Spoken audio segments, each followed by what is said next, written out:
Beleza. Então, vamos começar. Boa tarde, gente. Mais uma semana aí, sobrevivendo no Brasil de 2021. É bom que essas aulas ficam de registro, né? Quase um diário da catástrofe. E é isso. Então, hoje dando continuação no que foi programado para as aulas de redação. Na semana passada, a professora Hanumi falou com vocês sobre desenvolvimento da redação. E agora eu vou falar sobre a conclusão, se sobrar um tempinho, porque eu acho que vai ser bem rápido, sobre a conclusão. Aí talvez eu comece a falar sobre um possível tema, só dando uns aspectos gerais, e aí depois, se der tempo, né, de eu falar sobre esse tema, depois da conclusão, aí eu passo para vocês um link com textos motivadores, vídeos que vocês podem ver para se interarem mais sobre o tema e poderem escrever uma redação sobre. Então, é isso. Vamos que vamos. Então, para falar de redação, vou tentar deixar o slide aqui maior. E qualquer coisa, o Diego me avisa aqui se tiver alguma coisa desconfigurada. Vamos lá. Então, primeiro de tudo, até antes da gente entrar na conclusão de vez, né? Retomando também um pouco do que eu falei na aula de introdução, é sempre importante ter em mente isso de que para escrever uma boa redação, a gente não precisamos ser iluminados, né? Não existe isso de inspiração, de genialidade. Quer dizer, genialidade até pode existir, mas não é uma questão de dom divino. É mais uma questão mesmo de esforço, de trabalho, de muita dedicação, de muito estudo, né? Então, para vocês escreverem boas redações, só tem um caminho assim que é certo, né? Um caminho que é realmente viável, que é sentar a bunda na cadeira, ler redações, escrever muita redação. Se a gente fosse trabalhar com ideais, né? Pensando o que é um ideal, né, para o estudo de redações, seria uma por dia. Mas quando vocês estão aí, né, nessa fase ainda de vestibulandos, estudando todo santo dia, é meio complicado mesmo. Até para quem já passou na faculdade é mais complicado, né? Escrever todo dia, uma redação por dia, porque é trabalhoso, exige um esforço, mas a gente pode dar um jeito, né, de encaixar nos nossos horários. Então, se vocês conseguirem escrever uma redação por semana, duas redações por semana, vai ser já de muita ajuda. Ler bastante redação ao longo da semana também, né? Sempre que vocês puderem. Na aula passada, na Harumi, ela fez uma boa recomendação lá num rapaz que até sempre me foge o nome dele, mas que ele tem um canal na internet, que ele divulga sempre esses conteúdos de repertório, que ele publica apostilas com as redações nota 1000, então é tudo de graça e muito tranquilo de achar na internet também. As redações nota 1000, enfim, de notas mais altas que vocês podem estar lendo, porque quanto mais a gente lê, mais a gente absorve isso, né? Mais a gente consegue enxergar no texto do outro quais ferramentas ele utilizou melhor, como ele articulou melhor as ideias para chegar num bom resultado, né? Por isso que é importante ler bastante, não só redação, né, mas ler todo tipo de texto, de notícia, reportagem, assistir todo tipo de filme, ouvir música, série. Às vezes pode parecer meio viajado, meio complicadinho, mas sabendo colocar bem ali o repertório dentro da estrutura, a gente consegue um bom resultado, né? Então, é sempre importante ter isso em mente, né, gente? Por quê? Se a gente for deixar para fazer o texto lá na hora, sem muito planejamento, e é com isso que eu quero introduzir, né, a aula de hoje, essa questão do planejamento, a importância de planejar o texto antes de escrever, né?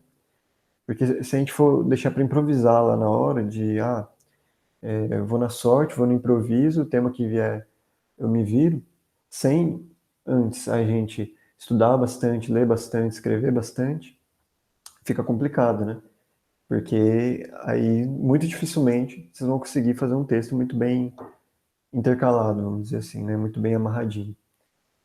Então, é muito importante essa coisa do planejamento. Então, hoje a gente vai concluir essas questões técnicas, né? Então, eu falando aqui sobre como é a estrutura da conclusão, vocês retomando as outras aulas vão ter aí toda essa questão estrutural da dissertação, do Enem.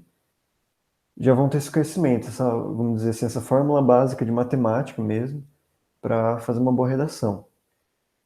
Mas essa coisa de fazer mesmo uma boa redação está mais com vocês, né? Mas no nível individual, nós, professores, somos aqui uma espécie de trampolim, né? De um texto motivador mais presente, vamos dizer assim, mais abrangente. Acho que essa é a palavra melhor.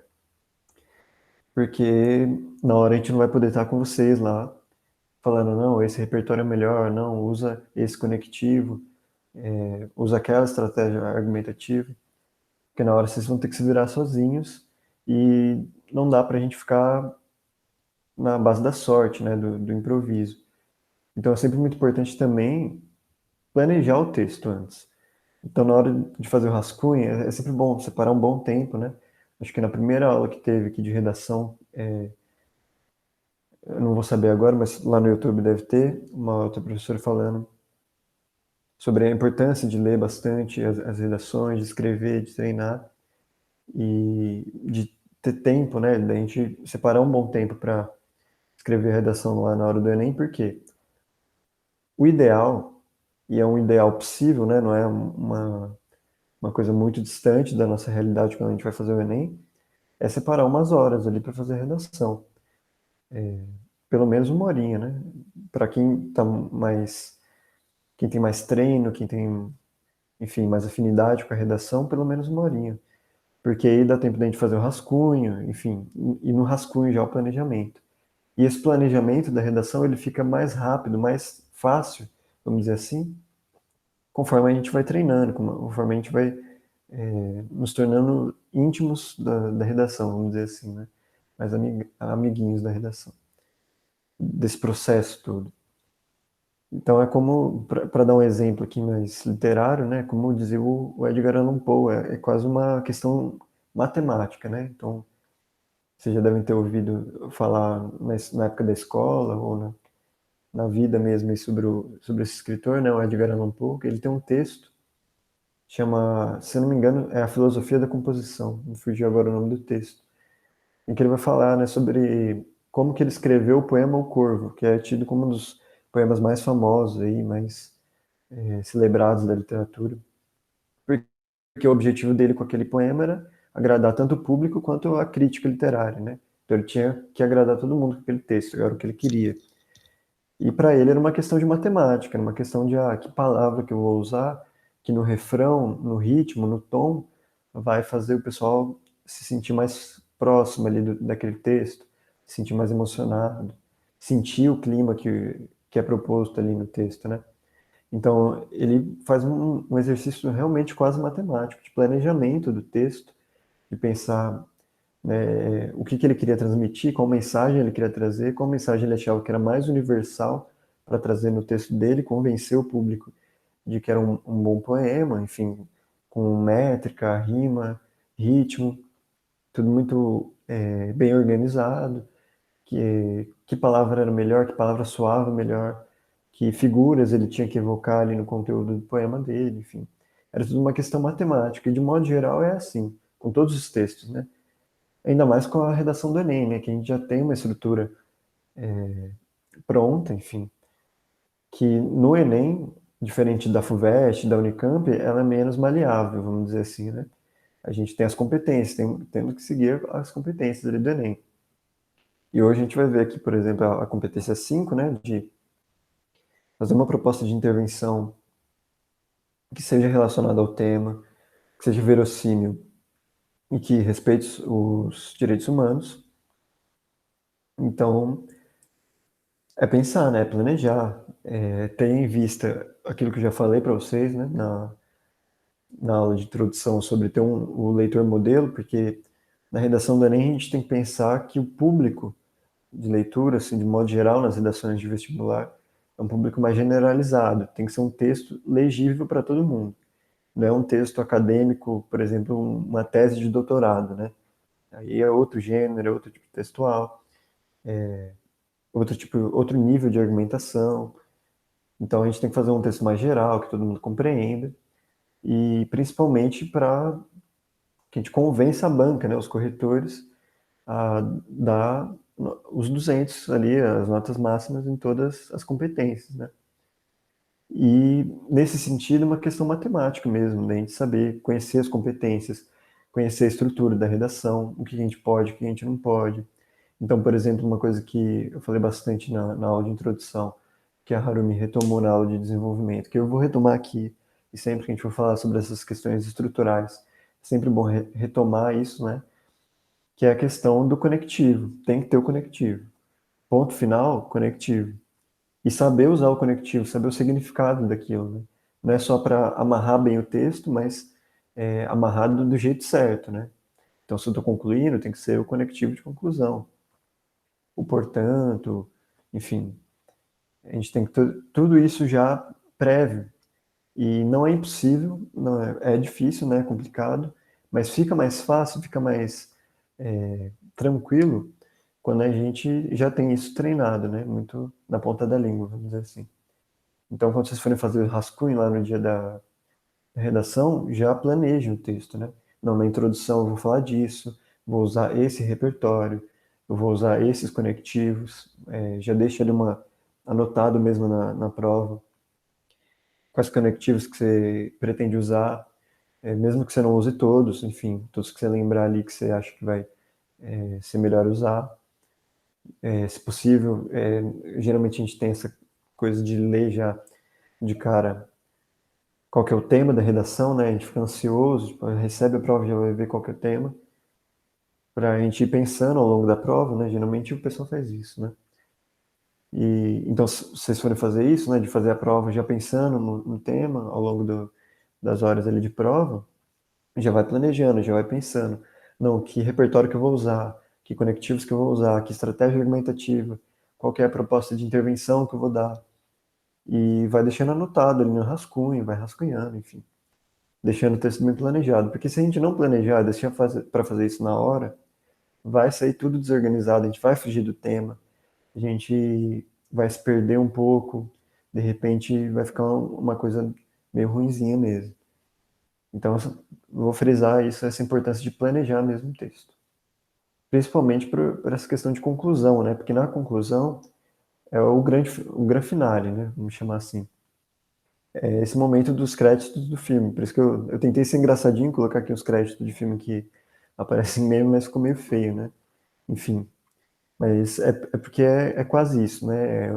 A gente dá a cartada final ali no texto, com a conclusão. Porque não é só concluir a nossa ideia, né, o nosso ponto de vista, mas apresentar uma solução, que tem que ser uma solução verossímil, realista, né, que possa ser aplicada à realidade, mas que a gente sabe, ainda mais nos tempos de hoje, né, nesse Brasil complicado que a gente está vivendo, que está quase ali na linha do impossível de ser aplicado. Mas não é que é impossível de ser aplicado. Essa é uma questão muito complicada, né, da gente pensar.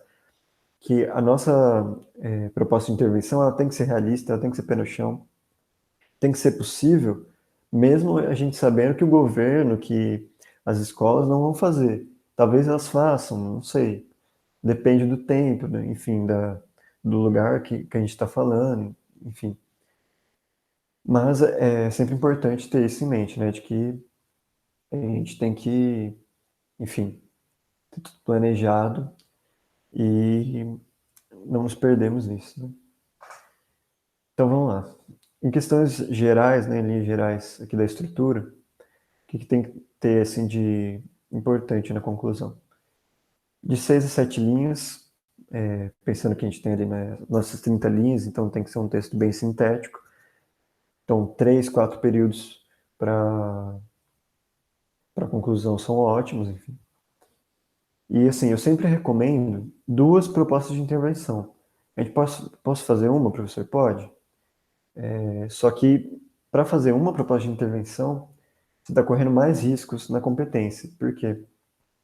Se a gente faz duas propostas de intervenção, e pelo menos uma delas a gente consegue explicar bem, a gente consegue desenvolver bem, deixar bem claro qual que é a proposta, a gente consegue o ponto. Agora, se a gente vai fazer uma proposta de intervenção e a gente não desenvolve bem ela, aí é complicado, porque a gente pode perder ponto, muito ponto, e isso, obviamente, enfim, a gente não vai conseguir a nossa meta, que é ir minimamente bem na redação, né? Ainda mais o pessoal que quer medicina, de repente, que tem esse grande foco aí, tem que ser 980, 1000 ali, né? Então, não é uma coisa que a gente pode vacilar muito. Então, se há espaço, há a possibilidade de a gente fazer duas propostas de intervenção, faça duas propostas de intervenção e pelo menos uma delas tem que estar bem desenvolvida, bem detalhadinha, né? E pensar nos agentes, né? E essa questão do agente ele pode ser um ou dois também, né? Isso vai ficar a cargo ali do que a gente vai fazer na hora, uma questão mais a cargo de vocês mesmo, de escolha. Mas o que é importante saber do agente, né? De quem vai fazer essa proposta, quem que vai colocar em prática, né? Para o Brasil ficar lindo, maravilhoso, cheiroso, teoricamente, né? Porque a redação está nesse plano aí da teoria, né? De é possível, mas é teórico. Na prática mesmo, a gente sabe que é muito complicado, por questões políticas, sociais, enfim. Então, sempre importante pensar nessas coisas assim que a gente já viu na escola, nas aulas de língua portuguesa bastante, pelo menos deveríamos, que é essa questão do quem, o que, como e para quê. Isso não pode faltar na redação. Se tem que ter uma coisa na conclusão da redação, ali nas propostas de intervenção, nos agentes, é quem, o que, como e para quê. Então, vamos pensar o agente, né? Quem? Quem que vai pôr em prática essa nossa proposta ou as duas propostas? E aí eu trago essa sigla meio feinha, né? O GOMIFs, que são governo, ONG, mídia, indivíduos, família, escola. Tem sociedade também, né? Que seria aquele S ali que eu esqueci de colocar aqui no slide.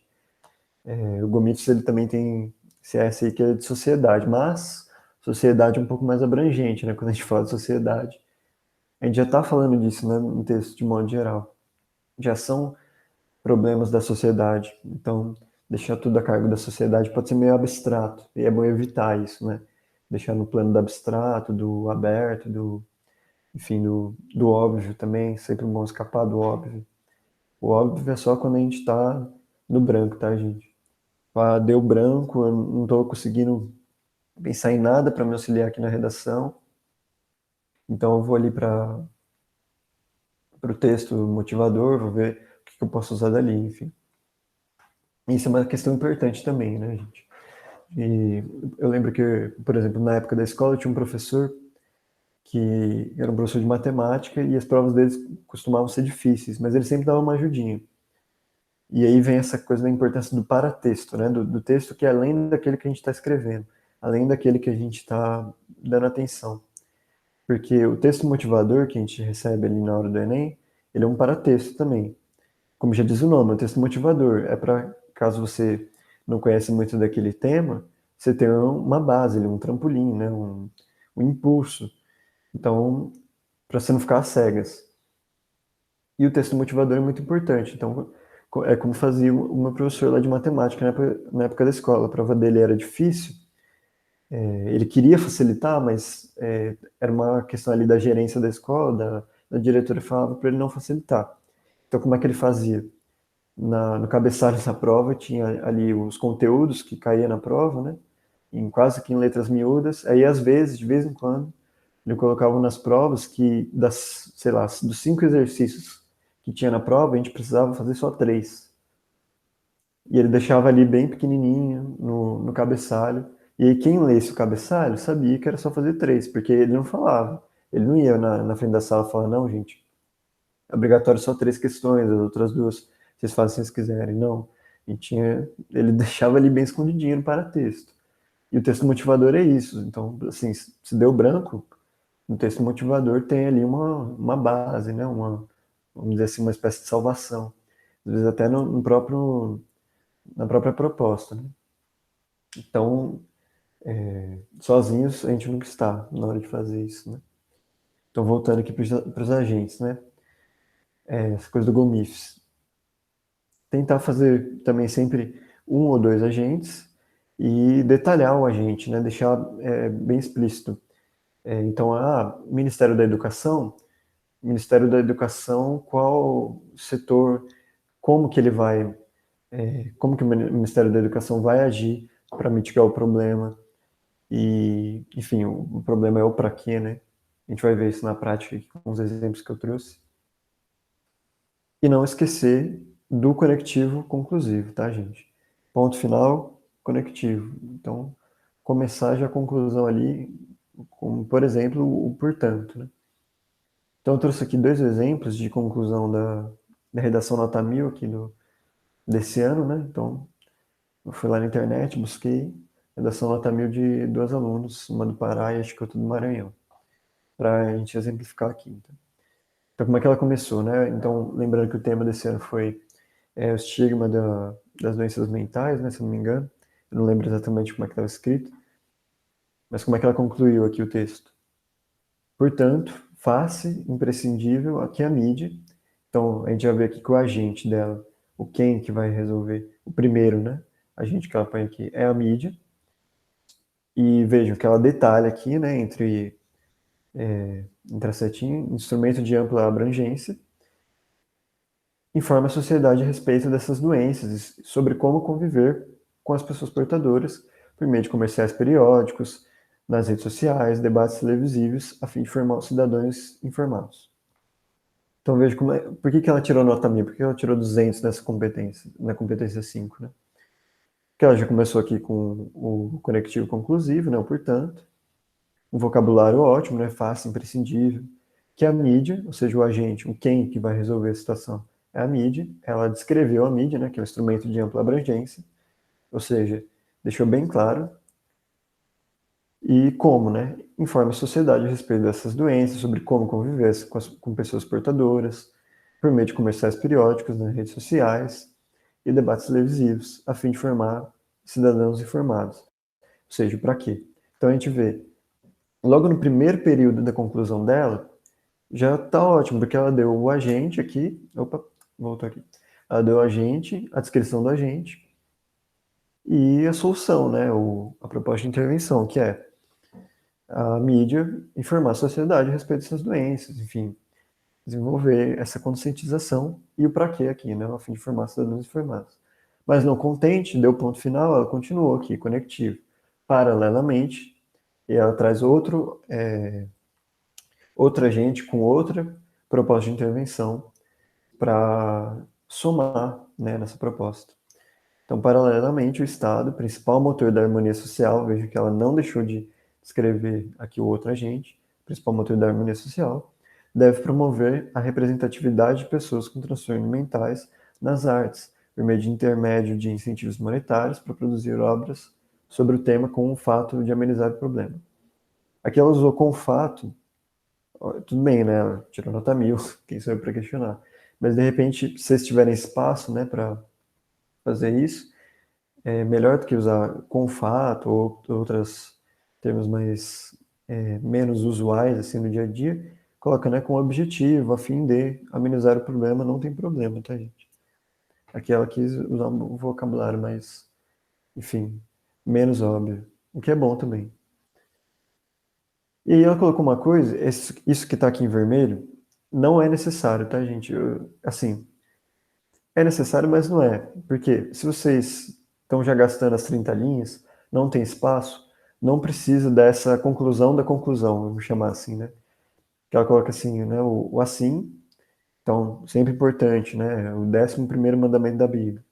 Ponto final, conectivo. O corpo civil será mais educado e os estigmas contra indivíduos com patologias mentais não serão uma realidade no Brasil. Então, ela deu aqui a conclusão da conclusão. Isso que eu coloquei em vermelho aqui, gente, vocês não precisam colocar se não tiver espaço.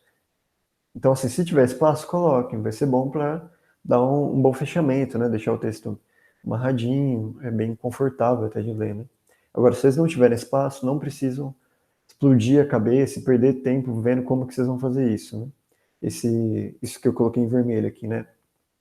Que é essa, vamos dizer assim, esse ponto final grandinho aqui, né? Outro exemplo da Júlia Vieira do Maranhão, né? Mesmo tema, começou lá com o mesmo conectivo, portanto, são essenciais medidas operantes para a reversão do estigma associado às doenças mentais na sociedade brasileira. Aqui ela obviamente está puxando com o desenvolvimento, né? Numa um panorama geral, que às vezes não é necessário se a gente souber articular bem, né? E ela já foi para a gente, né? Pra gente, né? Então, o conectivo, para isso, compete ao Ministério da Saúde investir na melhora da qualidade dos tratamentos a essas doenças nos centros públicos especializados de cuidados, destinando mais medicamentos e contratando por concursos mais profissionais da área, como psiquiatras e enfermeiros. Então, veja, ela trouxe aqui o agente, né, o Ministério da Saúde, e como que o Ministério da Saúde pode fazer isso, né? Investindo na melhora da qualidade dos tratamentos, essas doenças, e destinando mais medicamentos, enfim. Deu ponto, né? Não contente, ela continuou, né? Isso deve ser feito por meio de recursos autorizados pelo Tribunal de Contas da União. Isso aqui é muito importante, porque ela descreveu como, por quais meios que o Ministério da Saúde pode dar conta, né, dessa situação.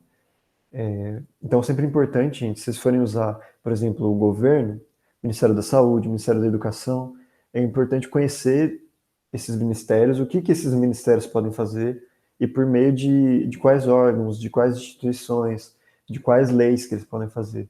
Porque se a gente for jogar tudo para o governo, tem que ser uma coisa bem detalhada, né? Não pode ser crítica no sentido mais explícito, né? Porque o Enem faz parte ali do MEC, né? Uma proposta do Ministério da Educação, então eles não querem saber da gente xingando o presidente da República no nosso texto. Infelizmente, a gente não tem essa liberdade no texto, né? Tem que ser neutro, entre aspas, né? Nada é neutro, no fim das contas, mas é neutro no sentido da gente ser mais técnico, né? A gente ser mais direto. Então, quem que pode resolver? Ah, o Ministério da Saúde? É o Ministério da Saúde a partir do Tribunal de Contas da União. Tem meios para ele fazer isso, né? Não é uma coisa. É importante lembrar de não deixar isso no ar. Sempre importante, sempre depois que vocês fizerem lá o rascunho, ver. Eu deixei alguma coisa no ar, eu deixei alguma coisa sem exemplificar, sem estar detalhado. Então, voltar e, e conferir, né? Então, ela fez certinho aqui. Isso deve ser feito por meio de recursos autorizados pelo Tribunal de Contas da União. E ela descreveu o Tribunal de Contas da União, órgão que opera feitos públicos, com o fito de potencializar o atendimento a esses pacientes e oferecê-los um tratamento eficaz. Ela continuou. Ademais, palestras, e ela continuou, né, mostrando como que isso pode ser feito. Então, palestras devem ser realizadas em espaços públicos sobre os malefícios das falsas concepções do prazer e da importância de acolhimento dos vulneráveis. E aí ela deu a conclusão da conclusão aqui, né? O assim, os ideais inalcançáveis não serão mais instrumentos segregadores e, finalmente, a cotação de flex não mais representará a dos brasileiros. E aqui, né, nesse finalzinho, ela conseguiu fazer uma grande articulação, né? Então, no outro texto, ela já tinha trabalhado essa questão da cotação de FLEC, e ela dá um grande final aqui, né? Então, de modo geral, gente, a conclusão é isso. Saber que chegando lá, a gente tem que usar o conectivo, né? Começar ali com portanto. Eu gosto de começar com portanto, porque tudo bem, é clichê, mas ele dá conta do recado. Vocês viram aí, nota 1000 ou portanto. Então, é tranquilo. Lembrar dos agentes possíveis, né? Então, governo, ONG, mídia, indivíduos, família, escola, sociedade, que eu esqueci de colocar aqui no slide. Quando a gente for falar de governo, sempre é importante ter isso em mente, tá, gente? De não esquecer de detalhar bem. Então, se é um ministério, tá, o Ministério da Educação, mas ele vai fazer isso de tal forma, por meio de tais ferramentas. Isso serve para todos, na verdade, né? Se a escola vai fazer um processo de conscientização, vai ser por meio de palestras, de reuniões com os pais, professores e alunos, de eventos, enfim, deixar tudo bem detalhado, mas de forma sintética, né? É um detalhado sem encher linguiça, um detalhado no ponto, já indo para o cerne da questão. Eu vou deixar essa recomendação, porque na próxima aula, de repente, eu trago uns temas relacionados. Eu recomendo já para o repertório de vocês, dependendo aí do tema, esse filme e esse livro, né? O filme Judas e o Messias Negro, que inclusive o ator principal ganhou o Oscar esse ano, no começo do ano, que é um filme que conta a história do Fred Hampton, né? Um líder do Partido dos Panteras Negras, lá nos anos 60 dos Estados Unidos, que tinha uma proposta totalmente revolucionária e inimigo número um do FBI na época. O FBI conseguiu implantar ali um Judas, né, um infiltrado, que era o Billy O'Neill. E, enfim, uma história muito importante que ficou muito apagada durante anos. Quer dizer, lá nos Estados Unidos eu não sei, né, mas para o resto do mundo é uma história pouco conhecida. Até quando a gente vê geralmente representação das Panteras Negras em filmes, na mídia, de modo geral, eles nunca apresentam como um partido revolucionário, sendo que era, né? Enfim, é importante. Acho que esse filme dá conta, assim, de mostrar como foi o momento, quem eram esses personagens, assim como esse livro, que vai falar do mesmo tema, né? Só que de modo mais sociológico, assim, vamos dizer assim. Então, deixo a recomendação aí para vocês. Tranquilo? Não sei se entrou alguém na turma, alguma dúvida.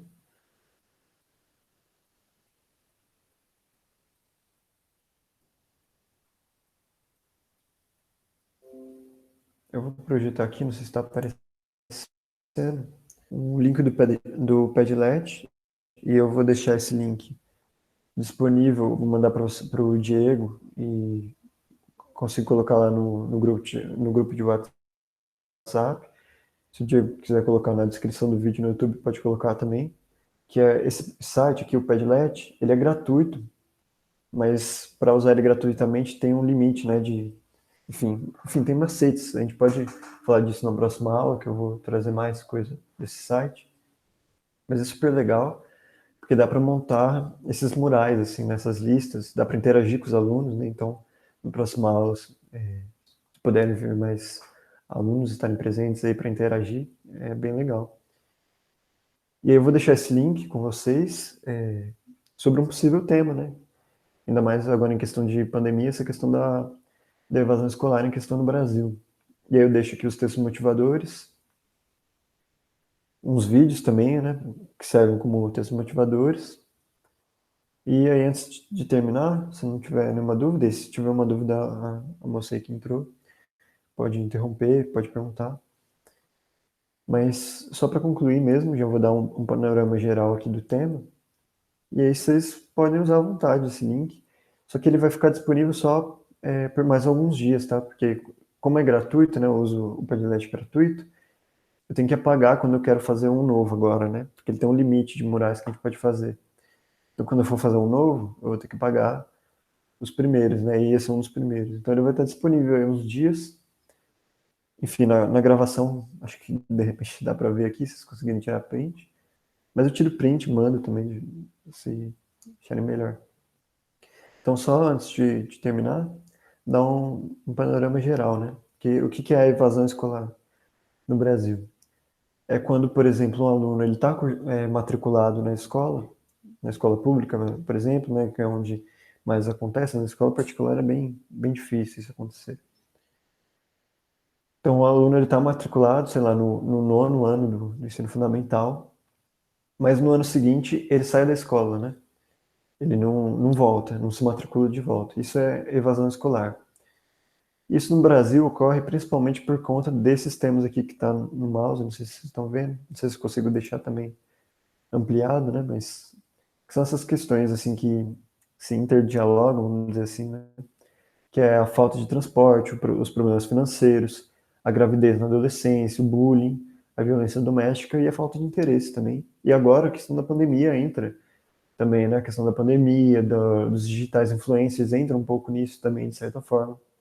Quando a gente pensa que há muito esse diálogo, esse discurso, né, do empreendedorismo, e eu até deixei aqui um link de vídeo sobre o mito do empreendedorismo, palavra difícil, que está aqui também no Padlet. Vocês podem acessar depois. E aí cria vamos dizer, essa ilusão de que dá para ganhar muito dinheiro com a internet, com o TikTok, o Quai, YouTube, então eu vou focar nisso e dane-se a escola, né? Acontece isso também hoje em dia, infelizmente. Não é muito difícil. Mas o que mais acontece, né, e nunca só um problema, geralmente esses problemas vêm em conjunto, que são falta de transporte, principalmente em crianças, né, quando uma criança é vítima da evasão escolar, né, enfim, não se matricula no ano seguinte, geralmente é por falta de transporte, que ainda está mais dependente dos pais, difícil de pegar ônibus sozinho, de ir para a escola sozinho, mora distante da escola, principalmente em áreas rurais. E aí a falta de transporte é um motivo assim para desistir, né? Porque para ir para a escola você tem que estar lá, né? Então, problemas financeiros, de como se sustentar, enfim. Gravidez na adolescência, que a gente tem que estar sempre lutando para ter muito apoio mesmo. A pensar também nessas questões de conscientização para evitar a gravidez na adolescência, mas quando ela acontece também ter o apoio às alunas que engravidam, enfim. E tem a questão do bullying, que, enfim, tem que estar sempre sendo tratado, da violência doméstica. E a falta de interesse, né, que compete muito a questão da gestão educacional, né, de como os professores, diretores vão manter o interesse dos alunos, né, por meio das aulas mesmo, dos eventos que a escola organiza, enfim. E é uma questão da gestão da escola mesmo, né, independente do projeto federal, né, de educação. Então, eu vou deixar aqui para vocês, né, esses vídeos, esses textos. Vou mandar o link depois lá no grupo de WhatsApp, se o Diego conseguir colocar na descrição do YouTube, vai estar lá também. E é isso, gente. Eu vi que entrou uma aluna aqui na aula. Se tiver alguma dúvida, pode perguntar agora. Senão a gente pode finalizar já.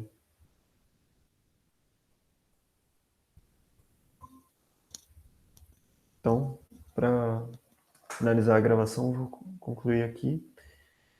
Até semana que vem. E é isso. Tenham um bom final de semana.